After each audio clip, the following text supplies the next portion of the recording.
In this video, I'm going to show you how to fix network error 0x800704CF in Windows 10.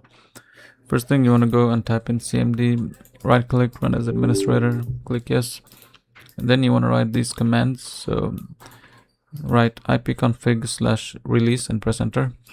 And then restart it by typing netsh int ip reset. And then put ipconfig/flush DNS and press enter.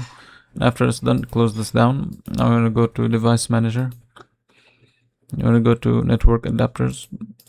Now update your network adapter. So if you're using a cable Ethernet, you want to update your Ethernet. If you're using wireless Wi-Fi, update this one, Wi-Fi. Click update, go to updates and find the latest version and click next to update. After this, restart your computer and you're done.